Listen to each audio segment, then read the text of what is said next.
Trending Tamil news நண்பர்களுக்கு வணக்கம். இன்றைக்கு நம்மளோடு அரசியல் பேசுவதற்காக தோழர் மகிழன் இணைந்திருக்கிறார். தோழர் வணக்கம். வணக்கம் தோழர்.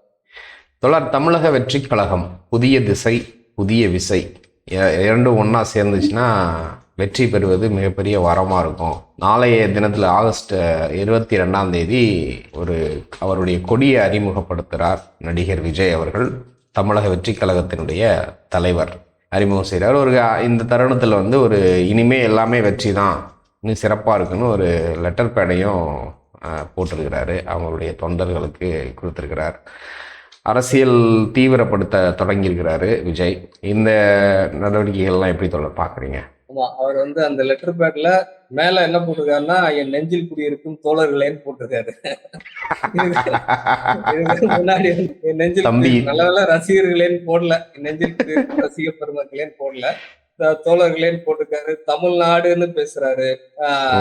அதெல்லாம் ஒரு உண்மையிலேயே பாராட்டுக்குரியதுதான். ஆனா இவர் எந்த அளவுக்கு அரசியலை தமிழ்நாட்டு அரசியலை புரிந்து கொண்டிருக்கிறாரு, தமிழ்நாட்டு அரசியல்ல என்ன வியூகங்களை வகுக்க போறாரு, இவர் கட்சியா ஆரம்பித்ததற்கான காரணம் என்ன, இதெல்லாம் இன்னுமே அவர் ரிவோக் பண்ணல.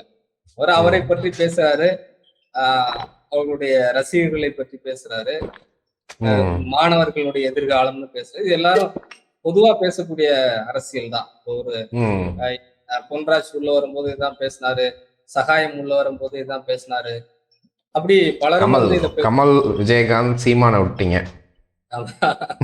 சீமான் கூட ஒரு அரசியல் மாற்றம் பேசுறாரு, அதுல பல விஷயங்களை பேசுறாரு.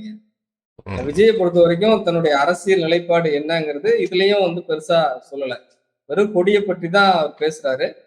கொடி அது பறக்கிற திசை எந்த பக்கம் பறக்க போகுதுங்கிறது நமக்கு இன்றைக்கு வரைக்கும் தெரியல. நாளை முதல் நாடெங்கும் நமது கொடி பறக்கும், தமிழ்நாடு இனி சிறக்கும் அப்படின்னு சொல்றாரு. இந்த கொடியை நாளைக்கு தமிழ்நாடு முழுக்க எல்லா இடத்துலயும் பறக்க விட போறாங்க. அதை போலீஸ் இதை செய்து முடிக்கணும் அப்படின்னு அவர் அறிவுறுத்தல் கொடுத்திருக்காரு. எல்லா கிராமங்கள்லயும் விஜயனுடைய கொடி பறக்க போகுது. ரசிகர் மன்ற கொடிகள் இப்ப பறந்துகிட்டு இருக்கு. கிட்டத்தட்ட எல்லா கிராமங்கள்லயும் அவருடைய ரசிகர் மன்றம் இருக்கு. அதை அப்படியே கட்சியா மாற்ற போறாங்க அப்படிங்கிறதுதான் நமக்கு செய்தி. எம்ஜிஆருடைய வழி பாணி, அதே பாணி. அதான் நான் ஏற்கனவே சொன்னேன், எம்ஜிஆர் தமிழகத்தின் அடுத்த எம்ஜிஆராக விஜய் வருவதற்கான வாய்ப்பு இருக்காங்கிறத நம்ம பார்க்க வேண்டியது. ஆனா விஜய் ரசிகர்கள் இதனால் வரைக்கும் என்ன செய்து கொண்டிருக்கிறாங்க அப்படிங்கிறத பார்த்தா அடுத்து அவங்க என்ன பண்ண போறாங்க அப்படின்னு நமக்கு புரிஞ்சிரும்னு நினைக்கிறேன். அப்படி பார்க்கும்போது ஒரு சில ரசிகர் மன்றங்கள் மக்களுக்கு சில நன்மைகளை செய்யறாங்க. பால் பாக்கெட் கொடுக்கறது, நோட்டு புத்தகங்கள் வாங்கி கொடுக்கறது, பிறந்தநாள் விழாக்கள்ல பல நன்மைகளை செய்யறது, இது மாதிரி செய்யறாங்க.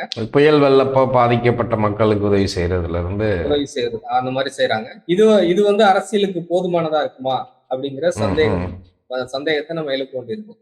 இது சாதாரண ஒரு இளைஞர் மன்றங்கள், அம்பேத்கர் மன்றங்களை கூட நம்ம சொல்ல முடியாது. அம்பேத்கர் மன்றங்கள் பல அரசியல் பாடங்களை கொள்கை. ஆமா, பெரியார் அம்பேத்கர் மன்றங்கள் வேறு வேலைகளை செய்யறாங்க, அரசியல் வேலைகளை செய்யறாங்க. இவங்க அப்படி அரசியல் வேலைகளை செய்யல. கடந்த ஒரு 10-15 ஆண்டுகளாக அல்லது ஒரு 10 ஆண்டுகளாக குறிப்பாக பார்த்தோம்னா அவங்க லோக்கல் எலெக்ஷன்ஸ்ல பார்ட்டிசிபேட் பண்ணிருக்காங்க. பல லோக்கல் பாடி எலெக்ஷன் சொல்லப்படுகிற நகராட்சி தேர்தல், மாநகராட்சி தேர்தல், உள்ளாட்சி தேர்தல்கள்ல பங்கெடுத்து வெற்றிகளையும் பெற்றிருக்கிறாங்க. கடந்த உள்ளாட்சி தேர்தல்ல விஜய் மக்கள் இயக்கம் பல இடங்கள்ல வெற்றி பெற்றிருக்கிறாங்க. இன்னும் சொல்ல போனா சீமான் நாம் தமிழர் கட்சி கூட அந்த அளவுக்கு வெற்றிகள் பெறல, இவங்க வெற்றி பெற்றிருக்கிறாங்கன்னு பாக்குறோம். அப்போ லோக்கல் பாடி எலெக்ஷன்ல இருக்கிற அரசியலை நம்பிக்கொண்டு அவர் இந்த மைய அரசியல் நோக்கி நகர்றாரா அப்படிங்கிற சந்தேகம் நமக்கு இருக்கு. அப்படி நகரும் பொழுது லோக்கல் பாடி எலெக்ஷன் வேற, இங்க இருக்கிற எம்எல்ஏ எம்பி எலெக்ஷன் வேற. எம்எல்ஏ எலெக்ஷன்ல மிகப்பெரிய ஜாம்பாவன்கள் நீண்ட நாட்களாக அரசியல் இருக்கிறவங்க தான் தொடர்ந்து வெற்றி பெற்று வராங்கன்னு பாக்குறோம். நம்ம காஷ்மீர்ல இன்றைக்கு 3 தனிச்சையாக நின்ற வேட்பாளர்கள் வெற்றி பெற்றிருக்கிறாங்க. இப்படி டெல்லியில சிலர் வெற்றி பெறாங்க. இந்த மாதிரி பல மாநிலங்கள்ல ஒருத்தர் 2 பேர் அப்படி வெற்றி பெறாங்க. சில மேற்குவங்கம் போன்ற இந்த எல்லைப்புற மாநிலங்கள்ல கூடுதலா அதிகமா வெற்றி பெறதை நம்ம பார்க்கிறோம். ஆனால் தமிழ்நாட்டு அரசியல்ல சுயேட்சைகள் வெற்றி பெற்று உங்களுக்கு ஏதாவது நினைவு இருந்தா சொல்லுங்க. பெரிய சுயேட்சைகள் அளவுக்கு வெற்றி பெறதே பெரிய இல்லை. கடந்த எனக்கு அதுவும் தெரிஞ்சு எம்எல்ஏ எலெக்ஷன்ஸ்ல இல்லை, மேபி இந்த ஊராட்சி மன்றம் நகராட்சி மன்றத்துல வாய்ப்பு இருப்பாங்க. பெறலாம். எம்எல்ஏ எலெக்ஷன்ல சுயேட்சைகள் வெற்றி பெற முடியல. அப்போ நம்முடைய இந்திய அரசியல், தமிழ்நாட்டினுடைய அரசியல் வந்து அந்த அதனுடைய அரசமைப்பு சட்டத்தின்படி அது கொண்டிருக்கிற ஒரு ஒரு நோக்கத்தை இப்போதுதான் நிறைவேற்ற இடத்துக்கே வந்துருவோம். சுதந்திர காலத்துல வந்து நிறைய சுயேட்சைகள் இருந்தாங்க. அவங்க வெவ்வேறு கொள்கைகளை வைத்திருந்தாங்க. அதாவது இந்தியாவுக்கு நாங்கள் உட்பட்டவர்கள் என்று ஒரு சிலர் நினைச்சாங்க. இல்ல நாங்க இந்தியாவுக்கு உட்படல நினைச்சாங்க. சிலர் மாநில உரிமைக்காக கட்சி நடத்தினாங்க. இப்படி பல பல வகையில நின்னாங்க. இப்பதான் வந்து சாதி கட்சிகள், அதுக்கு முன்னாடி வந்து அந்த மாதிரி இல்ல. நேர்மையாக தங்களுக்கென்று ஒரு சில கொள்கைகளை வைத்திருந்தாங்க. அந்த கொள்கைகளை கொண்டு தனிச்சையாக நின்றாங்க. அந்த லோக்கல்ல இருக்கிற அவங்களுடைய செல்வாக்கு அவர்களை வெற்றி பெற வைத்தது. இன்றைக்கு உண்மையிலேயே இந்திய அரசமைப்பு என்ன வழிகாட்டுகிறதோ அந்த அடிப்படையில ஒரு கட்சி தான் ஆட்சி, அரசியலமைப்பு சட்டத்தின்படி ஒரு கட்சி தான் ஆட்சி அமைக்க முடியும். அதை வந்து நம்ம புரிஞ்சுக்கணும். நீங்க பார்லிமெண்ட்ல ஒரு தனிநபர் ஆட்சி அமைக்க முடியாது. சுயேட்சைகள் ஒன்று சேர்ந்து ஆட்சி அமைக்க முடியாது. கட்சி ஆட்சி தான், ஒரு கட்சியினுடைய மெஜாரிட்டி தான் ஆட்சி அமைக்க முடியும். அதற்கு கூட்டணிகளை அமைத்துக் கொள்ளலாம். பெரும்பான்மை இல்லாத போது கூட்டணிகளை அமைத்துக் கொள்ளலாம். இதுதான் வந்து நடைமுறை. அப்படிங்கும் போது இப்போ வந்து நம்ம ஒரு 75 ஆண்டுகளுக்கு பிறகு அப்படி ஒரு கட்சி ஆட்சி அமைப்பது அப்படிங்கிற இடத்தையே இன்றைக்குதான் நம்ம வந்து ஃபுல்ஃபில் பண்ணிருக்கோம்னு கூட நான் சொல்லுவேன். அப்படி இருக்கும்போது இந்த மாதிரி சுயேட்சையா உள்ளாட்சி தேர்தல்கள்ல எடுத்த வெற்றியை வைத்துக்கொண்டு இவர் வந்து இந்த தமிழ்நாட்டினுடைய மைய நீரோட்ட அரசியலுக்கு படியெடுத்து வைப்பது சறுக்கலாகத்தான் அமையும். முதல்ல வந்து சறுக்கலாகத்தான் அமையும். அதையும் தாண்டி அவர் வெற்றி பெற வேண்டும் என்றால் அவர் கொள்கை என்னவென்று தெளிவாக சொல்ல வேண்டும். அவர் கொள்கை என்ன, அவர் போகிற பாதை என்ன, அவர் திசைன்னு சொல்றாரு, கொடி வீசுறத பத்தி பேசுறாரு. அவருடைய உண்மையான கொள்கை திசை என்ன, கொள்கை வழி என்ன அப்படிங்கிறத அவர் சொல்லணும். அதற்கு வந்து காமராஜர் காங்கிரஸ் கட்சியில இருந்தாரு. அண்ணா வந்து இந்த எதிர் முகாம்ல இருந்தாரு. இவர் காமராஜரை சொல்றாரு, எம்ஜிஆரை சொல்றாரு, இன்னும் பெரியார சொல்றாரு. பெரியார் காமராஜருக்கு ஆதரவாக இருந்திருக்கலாம். ஆனால் காங்கிரஸ் கட்சியை விட்டு அவர் வெளியேறார். காங்கிரஸ் கட்சி மாநில உரிமைகளை பறிக்குது, பார்ப்பன கட்சியாக இருக்குது, இங்க இருக்கிற பணக்காரர்களுக்கான கட்சியா இருக்குது, இதுல பல உரிமைகளை நம்ம வந்து வென்றெடுக்க முடியாது அப்படின்னு சொல்லி காங்கிரஸ் கட்சியிலிருந்து வெளியேறார். காமராஜர் இறுதி வரை இந்த கட்சிக்குள் தான் இருந்தார். இறுதி வரை அந்த கட்சிக்குள் தான் இருந்தாரு. இந்த கட்சியில கிங் மேக்கர் என்று பெயர் வாங்கப்பட்டாரு.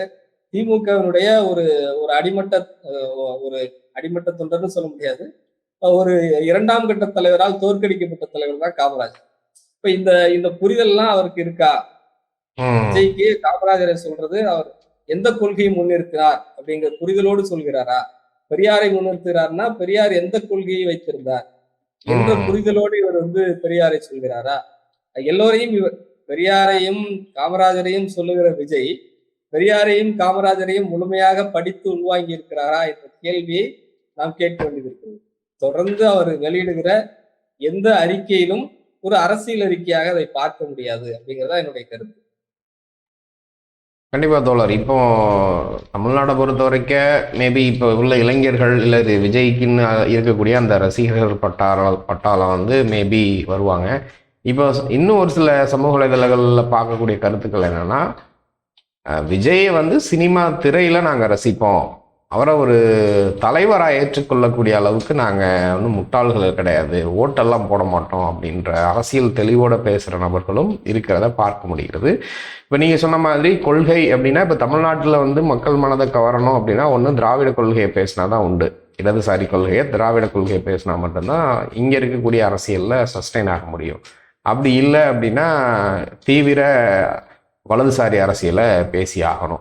இப்போ இவர் வந்து இதுவரைக்கும் அவருடைய நடவடிக்கைகளில் வலதுசாரி அரசியலை கையில் எடுக்கிற மாதிரி ரஜினிகாந்த் மாதிரி தெரியலை. இப்போ திராவிட அரசியல் எவ்வளோ இடதுசாரி அரசியல், ஏன்னா அவருடைய லெட்டர்லேயே தோழர்களே அப்படின்னு போட்டிருக்கிறாரு. அந்த வார்த்தையை பயன்படுத்தினது மூலமாக நம்ம ஒரு அசம்ஷனுக்கு வந்தால் கூட அப்படி வர்றப்ப அது திமுகவோட இணைஞ்சு போகிற மாதிரி இல்லை அதிமுகவோட இணைஞ்சு போகிற மாதிரி இருக்குன்னா, மூணாவதாக ஒரு திராவிட கட்சி அப்படின்ட்டு இருக்கிறப்ப மக்கள் அதுக்கு எப்படி ரியாக்ட் பண்ணுவாங்கன்னு நினைக்கிறீங்க? ஆமா, நீங்க சொல்ல மாதிரி இந்த தோழர்களேன்னு சொல்றது இது மாதிரியான வார்த்தைகளை மட்டும் அவர் வந்து சொல்றது இருக்குல்ல, அந்த வார்த்தையினுடைய ஆழம் புரியுதா அப்படிங்கிறதா மறுபடியும் என்னுடைய கேள்வியா இருக்கு. தோழர்களேங்கிறது ஒரு கம்யூனிஸ்ட் இயக்கத்திலிருந்து வந்தது. கம்யூனிஸ்டுடைய கொள்கை என்ன அப்படிங்கிற புரிதலோடு தான் அதை சொல்றாரா? அதான் நான் வந்து கேட்க வருது. இப்போ வந்து ரஜினிகாந்த் கட்சி ஆரம்பிக்கிறதா அறிவிக்கிறாரு. அறிவிச்சதும் பத்திரிகையாளர்கள் சந்திப்புல ஒருத்தர் மைக்கு நீட்டி கேள்வி கேட்கிறாரு. கட்சி ஆரம்பிச்சிட்டீங்க, அவங்க கொள்கை என்ன அப்படின்னு கேட்கிறாரு. அங்க பதில் சொல்லல அவர். பதில் சொல்லாம நழுவி ஓடுறாரு. இன்னொரு மேடையில அவர் மைக்க பிடிச்சு என்ன சொல்றாரு, கொள்கை என்னன்னு கேட்கிறாங்க, எனக்கு தலையை சுத்திருச்சு அப்படின்னு. இன்றைக்கு சினிமாவில் இருக்கிற பலருடைய நிலைமை இதுதாங்க. இன்னைக்கு வந்து நீங்க சூர்யாவுடைய அகரம் பவுண்டேஷன்ல சில தோழர்கள் இருக்காங்க. சில கம்யூனிஸ்ட் கட்சி தோழர்கள் நீண்ட காலமா கம்யூனிஸ்ட் கட்சியில உழைத்தவர்கள் இந்த அகரம் பவுண்டேஷன்ல இந்த பள்ளிக்கூடத்தை எப்படி நடத்துவதுங்கிற ஆலோசனை குழுக்கள்ல இருக்கிறாங்க. அந்த நெருக்கத்தின் அடிப்படையில சூர்யாவுக்கு தெரிகிற ஒரு சில அரசியல், கல்வி சார்ந்த சில அரசியலை கூட விஜய் போன்றவர்களுக்கு, ரஜினிகாந்த் போன்றவர்களுக்கு தெரியாதுங்கிறதா உண்மை. மேலோட்டமாக தோழர்களே, மேலோட்டமாக வந்து ஜீவானந்தம் நல்லவரு, காமராஜர் நல்லவரு, கக்கன் நல்லவரு அப்படின்னு சொல்றது இருக்குல்ல, அது ஒரு மேலோட்டமான வாதம். கக்கனை பற்றி நம்ம விலாவாரியா பார்த்தோம்னா, கக்கன் வந்து ஒரு அடியாளாக பயன்படுத்தப்பட்டவர் அந்த கட்சியில.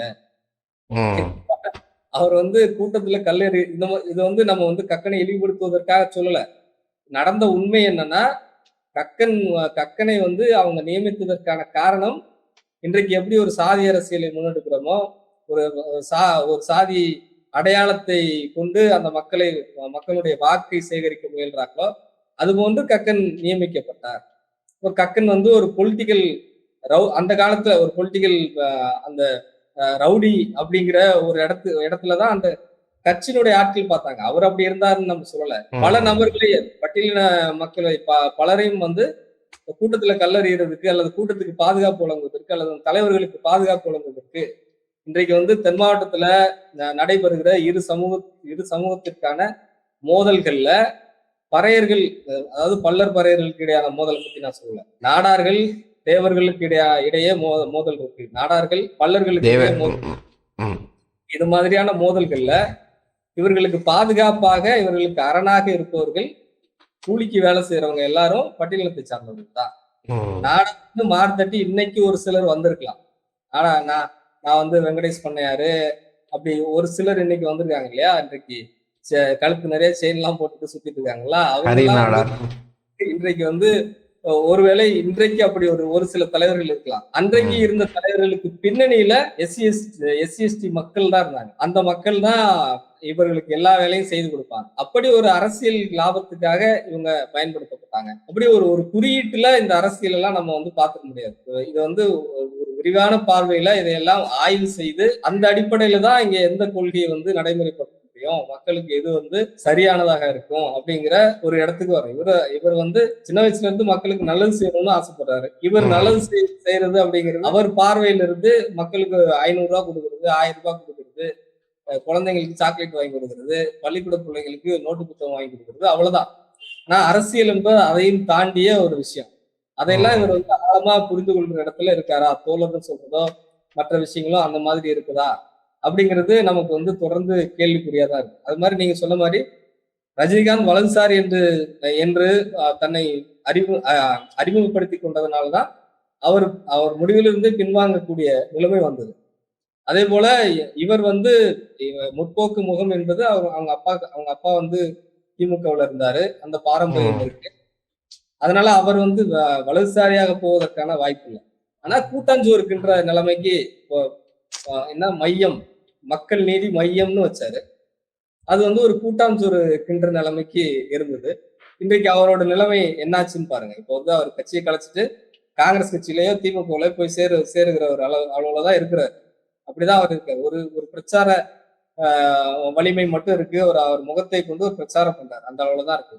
இப்போ நீங்க வந்து எல்லாரும் நல்லவன், எல்லாரும் என் பக்கம் அப்படிங்கிற ஒரு பொதுவான முழக்கம் ஈடுபடாது. யார் சரியானவர்களோ அதை நீங்க சுட்டி காட்டணும், யார் தவறானவர்களோ அவர்களை நீங்க கடுமையா விமர்சிக்கிற இடத்துல வரணும். எல்லாருக்கும் நல்ல பிள்ளையா இருந்துட்டு போயிடுவோம்னு இங்க வந்து அரசியல் பண்ண முடியாதுங்கிறதையும் இந்த நேரத்துல நம்ம சொல்ல வேண்டியது. கண்டிப்பாக தோழர், தொடர்ந்து பேசுவோம் தோழர். நன்றி தோழர். நன்றி.